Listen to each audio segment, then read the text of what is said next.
వాళ్ళు రకరకాల ప్రవృత్తుల్లోకి వెళ్ళి తంత్ర మంత్రాల్లోకి వెళ్ళి రకరకాల వామాచార పద్ధతుల్లోకి వెళ్ళి జగత్తుకి ఇబ్బందికరంగా మారిన వాళ్ళు బోల్డ్ మంది ఉన్నారు జగత్తులో కదా. అలాగే శుకుడు ఎక్కడ ఈ గృహస్థాశ్రమ ధర్మం అంటే భయం భయం భయం, నాకు ఇది వద్దు నాన్నగారు అంటున్నాడే తప్ప ఈ గృహస్థాశ్రమ ధర్మం కూడా గొప్పది. కానీ ఈ గృహస్థాశ్రమ ధర్మంలో స్త్రీ సాంగత్యమో ఇంకో సాంగత్యమో ఈ లంపటంలోకి నేను వెళ్ళదలుచుకోలేదు, మీలాగే ఉండిపోదలుచుకున్నాను అని అన్నట్లయితే ధైర్యంగా వ్యాసుల వారు ఒప్పుకునేవారేమో. భయం అనేటప్పటికల్లా భయం నుంచి పిల్లవాడిని బయటికి తీసుకురావాలి. ఏది భయం అని పిల్లవాడు 10 సార్లు అంటారో ఆ భయాన్ని అలవాటు చేయడం కోసం తండ్రి చాలా తాపత్రయపడతాడు. గమనిస్తూ ఉండండి మన లౌకికాచారంలో కూడా. కనుక పిల్లాడిని ఏం చేశాడు, మిథిలా నగరానికి పంపించాడు. మిథిలా నగరంలోకి వెళ్ళంగానే ఏం చేశాడు, పైన ప్రతిహారులు ఉన్నారంటే గేట్ దగ్గర గార్డ్స్ ఉన్నారు. ఆ గార్డ్స్ ఆపేశారు శుకుణ్ణి. అయ్యా నువ్వెవరు, ఎక్కడి నుంచి వచ్చావు, ఇలా ఉన్నావేమిటి అంటే ఎలా ఉన్నాడు, కృష్ణజనాంబరాలు పెట్టుకుని చేతిలో దర్భలు పట్టుకుని పెద్ద జటాజూటాన్ని పట్టుకుని మామూలుగా లౌకికంగా ఉన్నటువంటి సమాజంలో తిరిగేటువంటి మర్యాదపూరితమైనటువంటి వాటిలా లేరు ఆయన, విభిన్నంగా ఉన్నాడు. ఎవరు నువ్వు, ఎక్కడి నుంచి వచ్చావు, ఇలా ఉన్నావేంటి, లోపలికి ఎందుకు వెళ్ళాలనుకుంటున్నావు, నీకేం పని ఉంది, ఎవరు పంపించారు నిన్ను ప్రశ్నలు వేసేటప్పటికల్లా ఓహో ఇన్ని పర్వతాలు దాటి వచ్చాను, ఇన్ని సంవత్సరాలు ప్రయాణం చేసి వచ్చాను, మా తండ్రి గారు ఏదో చాలా గొప్పమైనటువంటి ఒక మిథిలాధీశుడు జనకుడు అనేటువంటి వాడి రాజ్యంలో ఉన్నాడు, ఆయన వెళ్ళి కలిస్తే నీకు అసలు సన్యాసాశ్రమ దీక్ష గృహస్థాశ్రమ దీక్ష వానప్రస్థాశ్రమం అంటే ఏంటో నీకు అర్థమవుతుందని చెప్తే చాలా ఎగురుకుంటూ వచ్చాను, చాలా ఆనందంగా వచ్చాను. ఇక్కడ ఉన్నటువంటి లోపల ఉన్నటువంటి రాజుకు కూడా లోపలికి వచ్చేవాడు ఎలాంటి వాడో, తను ఏమన్నా ఇబ్బంది పెడతాడేమో, తన రాజ్యం మీదకి ఏమైనా దండెత్తుతాడేమో, తనకేమన్నా వీళ్ళ వల్ల కీడొస్తుందేమో అనే భయంతో ప్రతిహారులను పెట్టుకుని ప్రతి వాళ్ళని ప్రశ్నించే స్థాయిలోనే ఉన్నాడంటే ఇటువంటి రాజును నేను చూడక్కర్లేదు వెళ్ళిపోవచ్చు అని వెనుదిరిగాట. వెనుదిరిగినప్పటికీ ఏం చేశాడు, ప్రతిహారికి ఎంత జ్ఞానం ఉందో చూడండి. వెంటనే స్వామి ఒక్క నిమిషం ఆగండి, ఇక్కడ ప్రతిహారిగా నాకు ఈ ఉద్యోగం ఇచ్చారు కనుక ఈ ఉద్యోగంలో నేను చేయాల్సినటువంటి పని రాజ్యానికి కానీ రాజుకు కానీ ఇబ్బంది కలిగే విషయాన్ని ఇది నన్ను దాటి లోపలికి వెళ్లకుండా ఆపవలసినటువంటి కర్తవ్యం నాది కనుక నా కర్తవ్యాన్ని నేను చక్కగా చేస్తూ వస్తున్నానే తప్ప మా రాజుగారి ఉద్దేశం నాలో చూసి వారిని మీరు చెడుగా అనుకోవడానికి అవకాశం లేదు. ఇది నాకు ఇవ్వబడినటువంటి పని, నా పని నేను జాగ్రత్తగా చేస్తూ వచ్చాను కనుక మిమ్మల్ని చూస్తుంటే బ్రహ్మజ్ఞానంలో ఉన్నారు. పైగా ఇందాక 2-3 సార్లు ఒక విషయాన్ని మీరు మనసులో అనుకుంటూ బయటికి అన్నారు. ఏంటా మాట, మా తండ్రి గారైనటువంటి వ్యాసుల వారు చెప్పారని ఇంత దూరం వచ్చాను అన్నారు. కనుక మీరు వ్యాసపుత్రులు శుకులు, ఈ మధ్య వారికి పుత్రుడు పుట్టారని మేము కూడా విన్నాం. అంటే ప్రతిహారికి ఎంత లోకజ్ఞానం ఉందో చూడండి. వ్యాసుల వారి పుత్రులు అయోనిజులైనటువంటి వారు, యోగాగ్ని నుంచి బయటకు వచ్చినటువంటి వారు, మీ వంటి వారి దర్శనం చేయడం నా జన్మకి ఇదే సార్థకత అనుకుంటున్నాను. మీరు అన్నారు సుఖము దుఃఖము, లోపలికి శత్రువులు వస్తారని భయపడి ఈ రాజు బయట ప్రతిహారులను పెట్టారన్నారు. అసలు శత్రువెవడు, మిత్రుడెవరు, అసలు సుఖమేమిటి దుఃఖమేమిటి? మీలాంటి బ్రహ్మజ్ఞాని కనపడిన తర్వాత ఏ ప్రశ్న వేయకుండా నాలో ఉన్నటువంటి ఎన్నో జిజ్ఞాసల్ని నేను అలాగే ఉంచేసుకుని కేవలం రాజదర్శనానికి మిమ్మల్ని లోపలికి పంపించేస్తే మిమ్మల్ని ఆపగలిగే శక్తి ఉన్నవాడిని నన్ను నేను ఉద్ధరించుకునేటువంటి సంయమనం కూడా నాలో ఉంచుకుంటే కదా నా జీవితానికి ఒక లక్ష్య భేదన జరుగుతుంది. కనుక మీరు నాకు ఈ 2 ప్రశ్నలకి సమాధానం చెప్తే నేను లోపలికి పంపించేస్తాను. అసలు సుఖం అంటే ఏమిటి, దుఃఖం అంటే ఏమిటి, మిత్రుడెవడు, శత్రుడు? అయ్యా శుకుల వారు ఆలోచించారు. ఒక రాజు లోపల ఉన్నాడు, ఆ రాజు రాజర్షిగా పిలువబడుతున్నాడు. ఆ రాజర్షి అనబడేటువంటి రాజుకి ప్రతిహారిగా ఉన్నటువంటి రాజ్యానంతా రక్షిస్తున్నటువంటి ఒక ప్రతిహారికి సుఖదుఖాలంటే ఏమిటో తెలుసుకుని, మిత్ర శత్రుభేదాలంటే ఏమిటో తెలుసుకుని, దీని ద్వారా రాజు రుణం తీర్చుకోవాలనేటువంటి ఒక అద్భుతమైనటువంటి స్థితి వచ్చింది అంటే వీడిని మించినటువంటి బ్రహ్మజ్ఞాని కొనలేడు. ప్రతిహారే బ్రహ్మజ్ఞానిగా ఉన్నప్పుడు రాజు ఇంకెంతటి బ్రహ్మజ్ఞాని అయి ఉండాలి. కనుక ఇటువంటి ప్రతిహారి అనేటువంటి ప్రశ్నకి నేను సమాధానం చెప్పగలిగితే అటువంటి రాజర్షిని చూడగలిగేటువంటి అదృష్టం నాకు కలుగుతుంది. వెంటనే వీడు చెప్పాడు, అయ్యా సుఖము దుఃఖము ఏమిటో తెలుసా, ఈ 2 ఒక వస్తువో ఒక విధానమో కాదయ్యా, ఈ మనస్సుకి కోరిక కలుగుతుంది. ఎప్పుడైతే మనసుకు ఒక కోరిక కలుగుతుందో ఒక వస్తువుని సంపాదించుకుంటాం. ఆ వస్తువుని సంపాదించుకున్నాక దాని మీద రాగం పెరుగుతుంది. పిల్లవాడికి ఓ చాక్లెట్ ఇచ్చాం, వాడికి అప్పటిదాకా చాక్లెట్ ఉంటుందని తెలియదు, మనమేగా వాడికి ఇంట్రడ్యూస్ చాక్లెట్ చేసింది ఎవరు? మా వాడు బాగా చాక్లెట్లు తింటాడని విసిగించేస్తున్నాడని తిడతాం. అసలు ఆ చాక్లెట్ వాడికి ఇంట్రడ్యూస్ చేసింది ఎవరు? నువ్వేగా. వాడు మంచి మార్కులు తెచ్చుకుంటేనే, వాడు అన్నం తినకపోతేనే చాక్లెట్ నువ్వు తింటే ఈ పని చేసి నీకు ఈ చాక్లెట్ ఇస్తా, నువ్వు ఈ పని చేసావు కనుక నీకు ఈ చాక్లెట్ ఇస్తా, 2 మనమే అలవాటు చేస్తాం. చేసేప్పటికి వాడికి ఒక నిమిషం తెలివితేటలు బాగా పెరిగిపోయాక నువ్వు నాకు చాక్లెట్ ఇస్తే కానీ నేను ఈ పని చేయను అంటాడు. అంతే కదా. అట్లా ఒక విషయం పట్ల మనస్సు రగిలితే ఆ మనస్సు ద్వారా ఒక వస్తువుని మనం పొందగలిగితే ఆ వస్తువుని ఎప్పటికీ నా దగ్గరే ఉంచుకోవాలనేటువంటి రాగం పెరిగిపోతూ ఉంటుంది.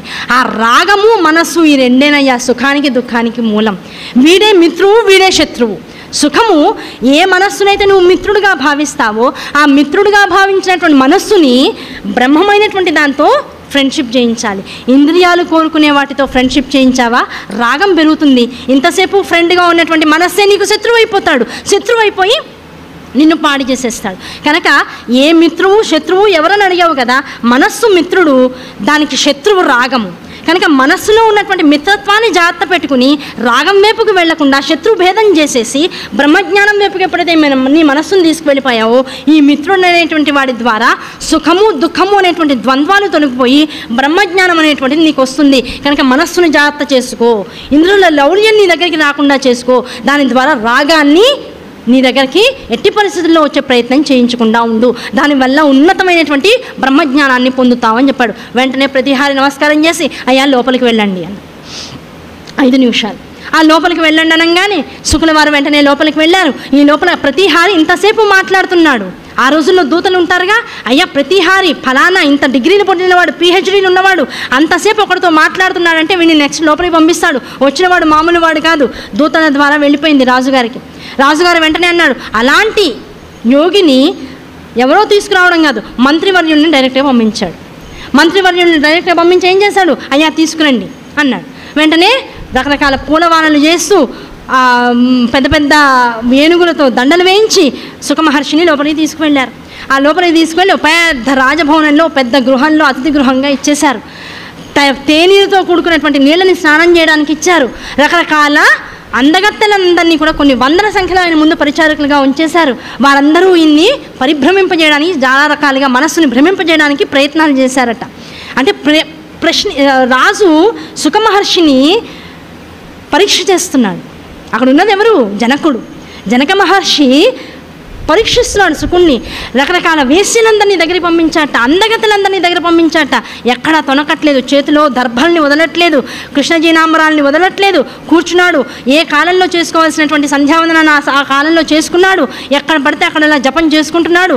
దృష్టిని ఎప్పుడు కూడా మనస్సు మీద నిలకడగా ఉంచగలిగాడు, బుద్ధిని నిలకడగా ఉంచగలిగాడు. దృష్టిని మరల్చట్లేదు, గుడ్లు కదలట్లేదు. ఎంతమంది వచ్చి ఎన్ని రకాలుగా తన ముందు ప్రయాసలతో మనస్సుని రమింపచేద్దామని స్త్రీ అంగనలందరూ కూడా ట్రై చేస్తుంటే వాళ్ళని మాతృస్వరూపాలుగా చూస్తూ నమస్కారం చేసుకుని వారిలో దైవీ స్వరూపాన్ని చూస్తూ జపం చేసుకుంటూ ఆనందాన్ని అనుభవిస్తూ తనలో తను రమించిపోతూ ఉన్నాడట. అటువంటి సుఖబ్రహ్మని 3 రోజుల పాటు పరీక్షించాడట. ఎక్కడ రాజుగారు ఇంతవరకు కలవలేదు ఆయన్ని. పరీక్షించాడు. పడుకోవడం, హంసతూలిక తల్పాలున్నాయి, రాజుగారు ఇచ్చారు, పడుకున్నాడు. అంతకుముందు ఎక్కడ పడుకున్నాడు, వ్యాసుల వారి ఆశ్రమంలో కటిక నేల మీద చిన్న అంగవస్త్రాన్ని కింద వేసుకుని పడుకున్నాడు. అది పడుకున్నాడు, ఇది పడుకున్నాడు. రెండింటి మీద కాంక్ష లేదు. చూశాడు జనక మహారాజు అన్నీ పరీక్షిస్తున్నాడు.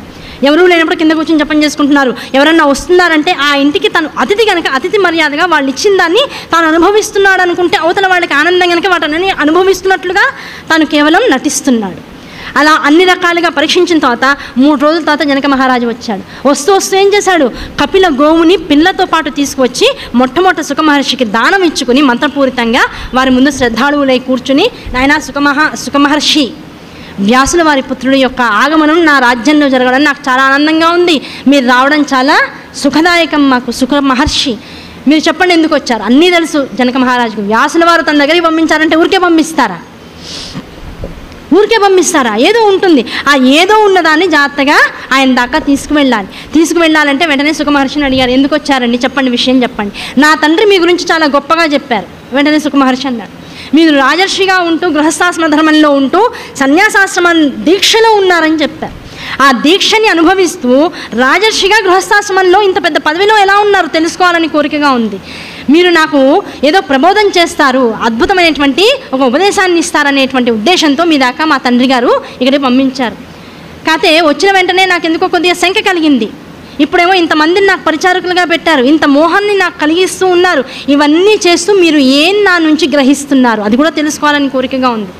ఇవన్నీ ఉండడం వల్ల ఇప్పుడు కిరీటాన్ని పెట్టుకున్నారు, దర్పం వస్తుంది, 10 మందిని ఆజ్ఞాపించాలి, ఎదురుకుండా తప్పు చేసిన వాడు వచ్చాడు వాడిని శిక్షించాలి, ఎదురుకుండా మీకు ఏదో కానుకలు సమర్పించేవాడు ఉంటాడు వాడిని మిత్రుడుగా ఆదరించాలి, చుట్టుపక్కల ఉన్నటువంటి రాజ్యాల్లో ఉన్నటువంటి కపటాలన్నింటినీ తెలుసుకుంటూ ఉండాలి, అందరినీ జాగ్రత్తగా ఎప్పటికప్పుడు పట్టం కట్టారా లేదా, రుసుము చెల్లించారా లేదా చూసుకుంటూ ఉండాలి. అంటే ధన ప్రమేయం ఉంది, స్త్రీ ప్రమేయం ఉంది, కాంక్ష రాజ్యకాంక్ష ప్రమేయం ఉంది, దాంతోపాటు అధికారం చేతిలో ఉంది, చుట్టుపక్కల ఎక్కడ చూసినా బంగారము, రాసులు పోసినటువంటి డబ్బు, ఇవన్నీ చూస్తూ ఉన్నారు. ఇవన్నీ చూస్తున్నా వీటి మీద వ్యామోహం లేకుండా మీరు ఉన్నారని చెప్తున్నారే. మీరు వ్యామోహం లేకుండా అంటే నా మీదకి ఇంతమందిని ప్రయోగించారు, వీటన్నింటిలో ఇప్పుడు మీరు లేనట్టేనా ఉన్నట్లేనా? ఇవన్నీ ప్రశ్నలు అడుగుతూ పోతున్నాడు శుకులవారు. అప్పుడు రాజుగారు చెప్పారు, నీకు ఒక కథ చెప్తాను జాగ్రత్తగా విను. చాలా టూకీగా చెప్పుకున్నాం. నిజంగా జనక అసలు ఆ సంవాదం వింటే 3 రోజులు పడుతుంది.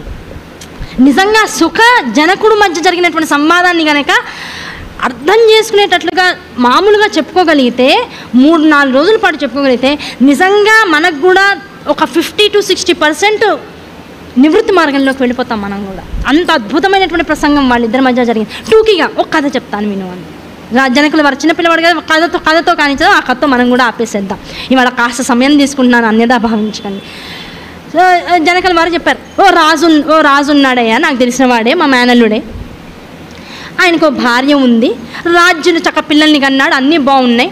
ఉన్నట్లుండి ఆయనకి ఓ రోజు ఫైన్ మార్నింగ్ నిద్ర లేవంగానే ఈ రాజ్యం ఏమిటి, ఈ ప్రజలేమిటి, ఈ గోలంతా ఏమిటి, నేను హాయిగా సన్యాసం తీసుకుని వెళ్ళిపోవాలని కోరికతో లేచాడు. ఇంకా నాకెవరు వద్దన్నాడు. భార్య పర్మిషన్ ఇవ్వాలి కదా, భార్యని అడిగాడు, నాకు వెళ్ళిపోవాలని ఉంది, నాకు ఇక్కడ ఉండాలని లేదు, నాకు సన్యాసాశ్రమ దీక్ష తీసుకోవాలని ఉందన్నాడు. వెంటనే ఆవిడంది, ఎందుకు సన్యాసాశ్రమ దీక్ష, నాకు ఇవన్నీ వేస్ట్ అనిపిస్తున్నాయి, నాకు ఉండాలనిపించట్లేదు, నాకు అన్నీ కూడా బరువు అనిపిస్తున్నాయి, నాకు ఇవన్నిటి మీద రాగం లేదు, వదిలేయాలనిపిస్తుంది. ఇక్కడే ఉండి వదిలేవయ్యా, నీ మానాన్ని నువ్వు జీవితాన్ని చేసుకుంటూ ఉండు, నేను హాయిగా ఉంటాను, ఇవన్నీ వదిలేసి వెళ్తేనేనా అంటే లేదు ఇప్పుడు ప్రస్తుతానికి నాకు వదిలేయాలని ఉందన్నాడు. అయితే సరే వెళ్ళిపో అన్నదే కానీ ఏం చేసింది, దూతల్ని పంపించింది, జాగ్రత్త చూసుకుంటూ ఉండండి, ఉన్నట్టుండి ఏదో ఓ ఫైన్ మార్నింగ్ లేవగానే ఏదో కాస్త విరక్తి మనసులో ఉంటే కూడా ఇలాంటి ప్రకోపాలను జరుగుతూ ఉంటాయి, జాగ్రత్త చూసుకోండి రాజుగారిని అంది. ఆయన వెళ్ళిపోయాడు. తాను వెళ్తూనే చేతులకు ఉన్నటువంటి ఆభరణాలు ఒక్కోటి వదిలేస్తూ వెళ్ళిపోయాడు. మధ్యలో ఎక్కడో చక్కగా కాషాయాంబరాలు తీసుకున్నాడు, కట్టేసుకున్నాడు, ఇంకా ఓ చోటుకి వెళ్ళిపోయాడు, ఓ చిన్న ఆశ్రమం కట్టుకున్నాడు. అరణ్యం లోపల ప్రశాంతంగా జీవితాన్ని 2-3 సంవత్సరాల పాటు గడుపుతూ రోజు తపస్సు చేసుకుంటున్నాడు, ఆనందంగా ఉన్నాడు. వీళ్ళ ద్వారా ఎప్పటికప్పుడు దూతల ద్వారా తెలుస్తుంది అమ్మవారి, అదే రాణి వారికి. బాగుంది. ఓ 3-4 సంవత్సరాల తర్వాత వచ్చింది. ఎలా వచ్చింది, ఒక యువకుడు వేషం, రాజకుమారుడు వేషం వేసుకుని స్వామి ఎవరు మీరు, ఇక్కడ ఎందుకున్నారు అంది. అయ్యా నేను సన్యాసిని, మీరెవరు, మీ పేరేమిటి, సన్యాసాశ్రమ దీక్షకు ముందు మీ పేరేమిటంటే ఫలానా రాజ్యానికి నేను రాజుని, నాకు రాజ్యం ఉంది అన్నీ చెప్పారు. రాజ్యం ఉంది, మరి ఇక్కడికి ఎందుకు వచ్చా అంటే వాటి మీద నాకు మోహం లేదు, వదిలేయాలనిపించింది, వదిలేసేసాను అన్నారు. మరి ఇప్పుడు ఇక్కడ ఉన్నారు అంటే అవును, ఇది వెనకాల పర్ణశాల ఎవరిదండి, నాది ఆశ్రమం, ఈ ఆశ్రమం నాదే.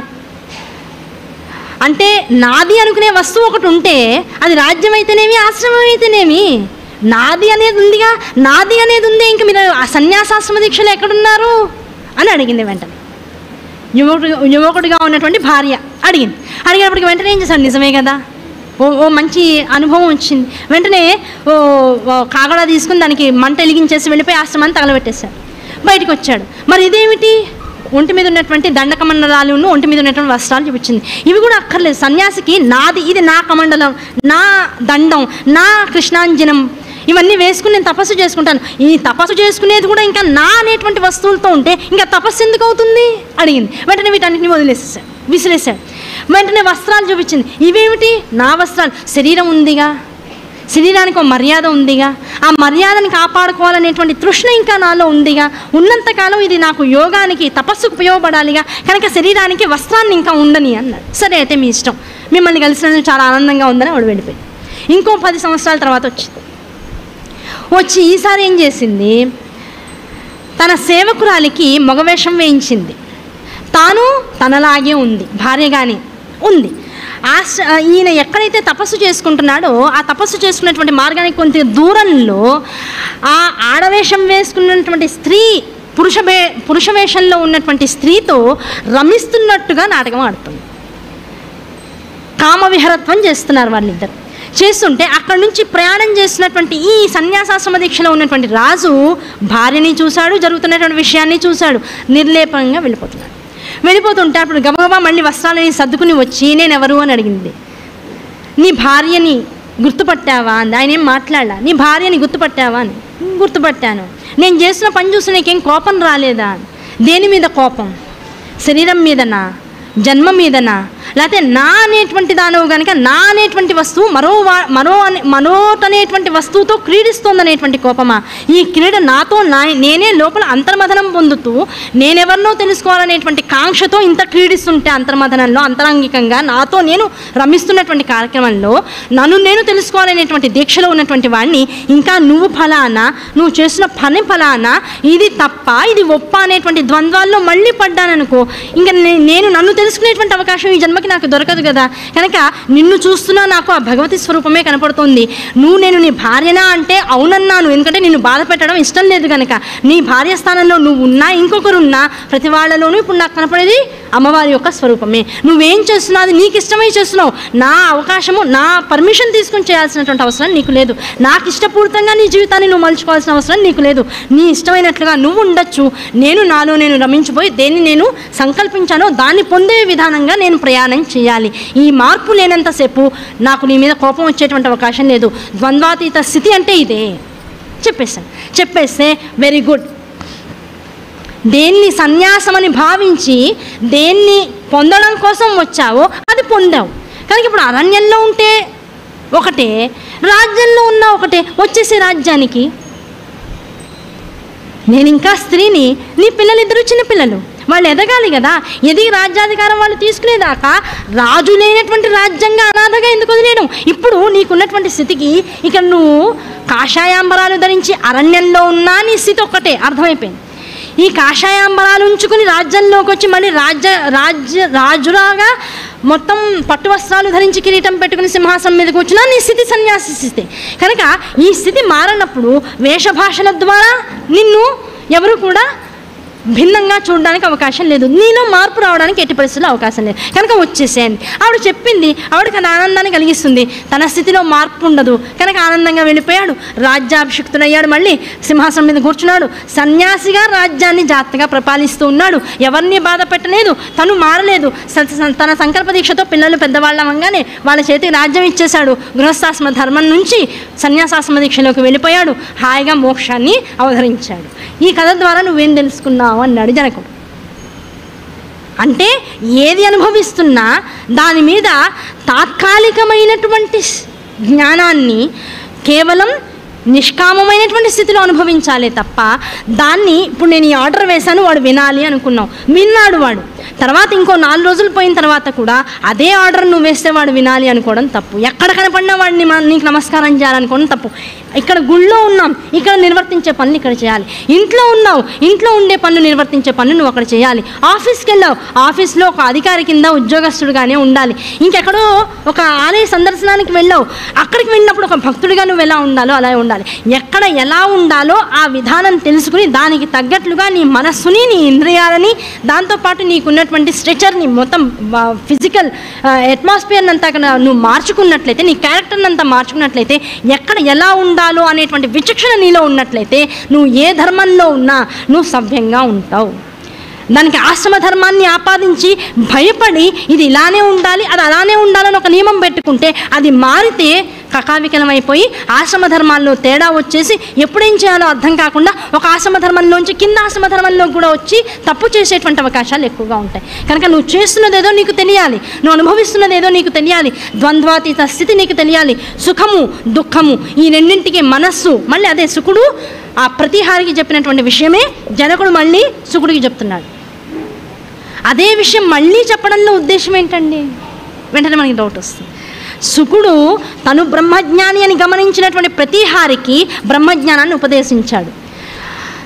జనకుడు బ్రహ్మజ్ఞాని అని ఏ తండ్రి అయితే ఉపదేశం తీసుకోమని తన్ని పంపించాడో, తండ్రి మాట మీద గౌరవం ఉంచి తను చెప్పిన విషయాలే అయినా జనకుడు చెప్తున్నటువంటి విషయాల మీద అదే శ్రద్ధతో మళ్ళీ కూర్చుని శిష్యుడిగా ఆ మాటలు ఉపదేశంగా స్వీకరిస్తున్నాడు. అంటే ఇక్కడ అర్థం ఏమిటి? ఎవరు గురువు, ఎవరు శిష్యుడు, ఎవరు ఏం చెప్తున్నారనే దాని మీద పరిపూర్ణమైనటువంటి శ్రద్ధతో ఇది నాకు తెలుసు అనేటువంటి విధానంలో కాకుండా ఏది వినపడుతున్నా ఇది ఉపదేశమే, ఇది అమ్మవారి అనుగ్రహంతో ఈ క్షణంలో నేను వింటే నాలో ఒక మంచి మార్పు వస్తుందనేటువంటి త్రికరణ శుద్ధితో కూడుకున్నటువంటి నమ్మకంతో కనుక నువ్వు వింటే ప్రతిరోజు నీకు వినపడే ప్రతి శబ్దము, ప్రతి మాట నీ దాకా వచ్చేదంతా కూడా అద్భుతమైన ఉపదేశమే. అటువంటి ఉపదేశాలు నిరంతరం తీసుకుంటూ ఉంటే నీ జీవితం యోగి జీవితంతో సమానం. గృహస్థాశ్రమ ధర్మం ఉండదు ఇంకా అక్కడ. ఇటువంటి రహస్యాలన్నీ చెప్పడం కోసం సుఖబ్రహ్మ జనకుడు చెప్పే మళ్ళీ విషయాలన్నీ వింటూ ఉన్నాడు. ఆ విషయాలన్నీ విని ఏం చేశాడు, గురువు శిష్యులు ఈ ధర్మాన్ని జాగ్రత్తగా తెలుసుకుని ఎవరైతే మలుసుతాడో, పెద్దవాళ్ళ విషయాలు ఆమోదించి ఎవరైతే చిన్నవాళ్ళు వాళ్ళు చెప్పిన మార్గంలో నడుస్తాడో అటువంటి వాడికి సన్యాసం అంటే మోక్షం అనేటువంటి మార్గం కలతరామలకం అవుతుందయ్యా. నువ్వు కూడా నీ తండ్రి చంపినటువంటి మార్గంలోకి వెళ్ళు. పితృదేవత లోకంలో ఆ పితృదేవతలకి ఇక్కడ మనము శ్రాద్ధకర్మ చేస్తూ ఒక హవిస్సుని వాళ్ళకు కూడా వాళ్ళకి పిండదానం ప్రదానం చేస్తూ ఆ పిండాలన్నింటినీ అగ్నిలో హవిస్సుగా వేస్తూ ఉంటాం, స్వధాస్వరూపంలో వేస్తూ ఉంటాం. ఆ స్వధాస్వరూపంలో ఆహారాన్ని యజ్ఞకుండంలో వేసిన తర్వాత ఆ నిప్పు పొగగా మారుతుంది. ఆ పొగగా మారేటువంటి పితృదేవతా సమూహానికి సంబంధించినటువంటి కుమార్తె ఒక ఆవిడ ఉన్నారు. ఆవిడ కంటికి కనపడదు, ఆవిడకి రూపం లేదు. పితృదేవతా లోకానికి మనం ఇక్కడ అర్పించేటువంటి తర్పణాలని హవిస్సుల్ని తీసుకువెళ్ళి వాళ్ళకి అందిస్తూ ఉంటుంది. ఆవిడ్ని వివాహం ఆడు. పితృదేవతా లోకాలన్నీ ఆనందాన్ని అనుభవిస్తాయి. నీ తండ్రి ఏ పుత్రకాంక్షతో అయితే నిన్ను కన్నాడో ఆయన తృప్తి చెందుతాడు. వాళ్ళెవరు నీ కళ్ళకు కనపడరు. ఆవిడతో పుత్రుల్ని కన్ను, ఆ పుత్రుల్ని నీ తండ్రికి వదిలేసి నువ్వు అప్పుడు సన్యాసాశ్రమ దీక్షను తీసుకో. చాలా తేలిగ్గా జనకుడు తండ్రిని బాధ పెట్టకుండా, సుకుణ్ణి ఇబ్బంది పెట్టకుండా, ఎవరి నియమము పాడవకుండా, ఎవరన్న విషయంలోంచి ఎవరూ బయటికి రాకుండా, ఎవరి ప్రాధాన్యతని వాళ్ళకి నిలుపుతూనే ఇద్దరిని సాటిస్ఫై చేశాడు. ఇప్పుడు జనకుడు ఏమయ్యాడు, రాజు అయ్యాడు, మహర్షి అయ్యాడు, ఉన్నతమైనటువంటి గురువు అయ్యాడు. ఎప్పుడైతే ఆ మాట అన్నాడు, ఈ విషయం ఏదో చాలా బాగుందండి. పిపీలిక అనేటువంటిది ఆ మరీచి అనేటువంటి ఆ పితృదేవతా స్థానాలకి పితృదేవతలకి మనం సమర్పించినటువంటి ఆ పిండ ప్రదానాలన్నింటి ద్వారా వచ్చేటువంటి విషయాన్ని తీసుకువెళ్ళేటువంటి ఆవిడని వివాహం చేసుకున్నాడు. వివాహం చేసుకుని ఇదంతా ఎలా, జనకుడి దగ్గర మళ్ళీ పర్మిషన్ తీసుకున్నాడు. మీరు చెప్పినట్లుగా నేను చక్కగా చేస్తానన్నాడు. వ్యాసుల వారి దగ్గరికి వచ్చాడు. వ్యాసుల వారి దగ్గరకు రాకుండానే తను చేయదలుచుకున్నటువంటి వివాహాన్ని చేసుకున్నాడు. ఎలా, యోగమాయతో శంకరాచార్యుల వారు చేసుకున్నట్లు ప్రతివారు కన్యాఫలాన్ని పొందుతూనే ఉన్నారు. అలాగే ఇక్కడ వీరు కూడా పొందారు, చేసుకున్నారు. ఆవిడ ద్వారా పరిష్వంగన అంటే స్త్రీ సంయోగం లేకుండానే మానసికమైనటువంటి ఆనందంతో పుత్రుల్ని కన్నారు. 5 పుత్రుల్ని కన్నారు, ఒక కూతుర్ని కన్నారు. ఆ కూతుర్ని ఎవరి ధర్మ మార్గాల్లో వాళ్ళని ప్రవర్తింపజేశారు. తాను అక్కడి నుంచే సన్యాసాశ్రమ దీక్షకు వెళ్ళిపోయారు. శిష్యుల ద్వారా వ్యాసుల వారు తెలుసుకున్నారు. సుఖమహర్షి ఆనందాన్ని అనుభవించి జనకుడి ద్వారా బ్రహ్మరహస్యాలన్నింటినీ, గృహస్థాశ్రమ ధర్మాలన్నింటినీ కూడా తెలుసుకుని అవన్నిటిని కూడా చేసుకుని ఆయన చెప్పిన మార్గంలో నడిచి ఆకాశ మార్గంలో మోక్షప్రదానం వైపుకు వెళుతున్నారు, అడుగులు వేస్తున్నారు అనేటువంటి విషయం తెలిసింది. బాధపడిపోయాడు వ్యాసుడు. కుమారా కుమారా కుమారా అనుకుంటూ పరిగెడుతూ ఆకాశం వైపుకి ఏం చేయాలో అర్థం కాకుండా పిచ్చివాడిగా ఏడుస్తున్నట్ట. ఆ పిచ్చివాడిగా ఏడుస్తూ కొడుకు కోసం వెతుక్కుంటూ ఉంటే ఈ లోపల జాలి కలిగింది ఎవరికి, ఆ పుత్రుడిని ప్రదానం చేసినటువంటి శివుడికి. శివుడికి బాధ కలిగి వచ్చాడు కిందకి. అయ్యా వ్యాస, ఇంత బ్రహ్మజ్ఞానివి కదయ్యా, దేనికోసం ఇంత బాధపడుతున్నావు? ఎటువంటి పుత్రుడు నీకు కావాలని కోరుకున్నావో, బ్రహ్మజ్ఞాని కావాలనుకున్నావు, యోగాగ్ని స్వరూపం కావాలనుకున్నావు, దాంతోపాటు నువ్వు ఇచ్చినటువంటి పురాణాలని, ఇతిహాసాలని, వేదాల్ని మొత్తం జగత్తంతా ప్రవర్తింపజేసేటువంటి వాడు కావాలనుకున్నావు, దాంతోపాటుగా పంచభూతాత్మకుడైనటువంటి వాడు కావాలనుకున్నావు, అటువంటి వాడిని నీ కొడుకుగా ఇచ్చాను. స్త్రీ సంపర్కం లేని వాడు కావాలనుకున్నావు, అలాగే ఇచ్చాను. అటువంటి అద్భుతమైనటువంటి కొడుకుని కన్నావు. ఆ కొడుకు ఇవాళ నువ్వు అనుకున్న మార్గంలో ప్రయాణం చేసి ఉపరితలంలో ఉన్నటువంటి మోక్షపురిని అలంకరిస్తూ ఉంటే నువ్వెందుకయ్యా బాధపడుతున్నావు అన్నాడు. లేదయ్యా, నా మనసు ఎందుకో కకావికలమైపోతుందన్నాడు. ఏం పర్వాలేదు, ప్రశాంతంగా ఉండు. నువ్వు రాసినటువంటి దేవీ భావతాన్ని ఇంకోసారి పారాయణ చేయి, మనసుని స్థిరం చేసుకో. ఇవాల్టి నుంచి ఏ పంచభూతాత్మకమైనటువంటి ఈ ప్రకృతిలో నీ కొడుకు అగ్నిగాను, భూమిగాను, నీరుగాను, వాయువుగాను, ఆకాశంగాను తిరిగాడుతూ ఉంటాడో అటువంటి కొడుకు ఇవాళ నుంచి నువ్వు ఎక్కడ నడుస్తుంటే అక్కడల్లా నువ్వు నడుస్తూ ఉంటే నీ నీడగా నీ పక్కనే ఉండి నీతో పాటు చరిస్తూ ఉంటాడు. ఇది నా అనుగ్రహం అన్నాడు. ప్రపంచంలో ఎక్కడైనా సరే ఎవరన్నా నడుస్తున్నా మన నీడ మన ముందు మనం వెనకో నడుస్తూ ఉంటుంది. అలాంటిది వ్యాసుల వారికి శుకుడు కొడుకైనటువంటి వాడు తనంతట తానుగా నీడగా వచ్చి తండ్రితో పాటు ఎక్కడికి వెళ్ళినా తనతో పాటు సంచరిస్తూ ఉంటాడు. ఆ అనుగ్రహం ఎప్పుడైతే శివుడి ద్వారా వ్యాసుల వారికి కలిగిందో తన నీడని చూసుకుని ఒక్కో శుకుడు కనపడుతున్నాడు నీడలో. అబ్బా కొడుకు నా దగ్గరే ఉన్నాడు అనేటువంటి ఒక ఆనందం కలిగింది. ఆనందం కలిగి అప్పుడు మళ్ళీ సరస్వతి నది తీరానికి వచ్చి ఆశ్రమంలో కూర్చుని మళ్ళీ దేవీభావత పారాయణ చేసి మనస్సుని స్థిరం చేసుకున్నాడు. కనుక ఏ దేవీ భావతం దీని అంతటికి ప్రేరకమైందో, కొడుకు పుట్టడానికి దేవీ భావతమే ప్రేరకమైంది, ఆ కొడుకు మోక్ష మార్గంలోకి వెళ్ళడానికి దేవీ భావతమే ప్రేరకమైంది, ఆ కొడుకు ఎవరి దగ్గర నుంచి ఈ గృహ ఆశ్రమ దీక్ష సన్యాసాశ్రమ దీక్ష వైపుకు మరలిస్తుందో ఆ రహస్యాలని తెలుసుకునేందుకు కావాల్సినటువంటి బ్రహ్మజ్ఞాని దేవీభావత పారాయణ చేసినటువంటి వాడు. ఈ దేవి జగజ్జనని అనేటువంటి ఒక సాంప్రదాయాన్ని వదలకుండా ఆ జగజ్జనని ఏర్పాటు చేసినటువంటి ఈ మహా ప్రపంచంలో ఆవిడ సంకల్పాన్ని మేరకు ఎక్కడ అటు ఇటు తొణకకుండా ఈ మహామాయ అనేటువంటిది జనిస్తూ ఆ మాయ ద్వారా వ్యాసుల వారి ద్వారా ఇంత ఆశ్రమ ధర్మ ప్రకటనం జరిగింది. ధర్మ ప్రకటనం అంటారు. ఆ ధర్మ ప్రకటనం ఏదో శివుడు ఆశ్రమ ధర్మాలను ఏర్పాటు చేశారు, దాన్ని అందరూ జాగ్రత్తగా చేయండి, ఎవరికి వాళ్ళు సిద్ధి పొందుతారు అంటే ఎవరికి అర్థం కాదు. వ్యాసుల వారు కొడుకు పుట్టాడు, ఆయన గృహస్థాశ్రమ ధర్మాన్ని వద్దన్నాడు. ఆ గృహస్థాశ్రమ ధర్మాన్ని అనుభవించేటువంటి జనకుల వారి దగ్గరికి వ్యాసుల వారు కొడుకును పంపించారు. ఆయన ఆ ధర్మాన్ని చెప్పాడు, ఈ ధర్మాన్ని చెప్పాడు, ఎవరి గొప్పతనాన్ని వాళ్ళకే ఆపాదించి చెప్పాడు. ఇవన్నీ తెలుసుకున్నాక ఇప్పుడు ఏమైంది, సామాన్యమైనటువంటి మనుషులందరూ పురాణ ఇతిహాసాల రూపంలో వ్యాస సంవాదాన్ని, జనక సుఖ సంవాదాన్ని అంతటినీ విన్న తర్వాత మనం ఉన్నటువంటి ఈ గృహస్థాశ్రమ ధర్మం ఎంత గొప్పది. మనం అనుకుంటాం ఏదైనా కథ వినంగానే బస్ మహర్షుల్లాగా మనం కూడా అడవి పోయి హాయిగా జపం చేసుకుంటే ఈ గోళ్ళన్నీ ఉండవు బాబు, నెలలో వచ్చేటప్పటికి ఈఎంఐలు ఉండవు, ఈ ఫ్యాక్టరీలు లేవు, ఈ గోళలు లేవు, ఈ వండుకోడాలు తోముకోడాలు, ఈ గోళ్ళు లేవు, మనం కూడా ముక్కు మూసుకొని జపం చేసుకుందాం అనుకుంటాం ఒక్కోసారి.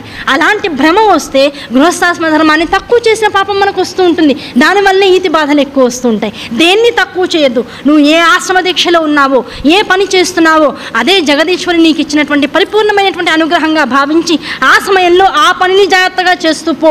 అదే నీకు మోక్షకారకం. వంట వండుతున్నావు, వంట జాగ్రత్తగా ఉండు.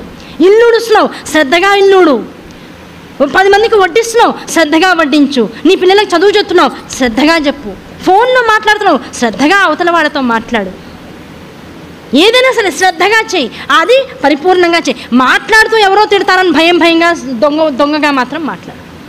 అందరికీ ఫోన్ అనవసరం అని చెప్పి నువ్వు మాత్రం ఫోన్తో గంటలు పడతా ఉండవు. ఇది చేస్తూ అది చెయ్యి, అది చేస్తూ పరిపూర్ణంగా నమ్మి ఇది చెయ్యి. ఏది చేసినా నమ్మి చెయ్యి. ఆ నమ్మి చేయడమే గృహస్థాశ్రమ ధర్మం. ఆ నమ్మకంలోనే పరమేశ్వరి ఉంది. ఆ నమ్మకమే మోక్షము. ఇది వ్యాస పుత్రుడైనటువంటి సుఖ ఉత్పత్తిలో వ్యాసుల వారిచే జగదీశ్వరి అనేటువంటి పరమేశ్వరి ఈ జగత్తుకంతా ఇచ్చినటువంటి ఆశ్రమ ధర్మ ఉపదేశం. ఇవాళ దీన్ని తెలుసుకుంటే రేపు 2 చివర్లో ఉన్నాం. 2, 3, 4 రేపు వెళ్దాం. కథలు ఒకే రకంగా సాగుతున్నాయి, కానీ కథల్లో చాలా కథలు వస్తూ ఉంటాయి. ఈ కథలన్నీ జాగ్రత్తగా తీసుకుపోతే అధ్యాయాలు అయిపోతుంటాయి, కంగారు పడకండి. కనుక ఇవాళ 1, 2 అధ్యాయాలు దాదాపుగా 80% అయినాయి. 2వ అధ్యాయం చివర రేపు మొదలెట్టుకుంటే 3, 4 అధ్యాయాలు రేపు అయితే ఎట్టి పరిస్థితుల్లో 9వ నవాహ్నికం అని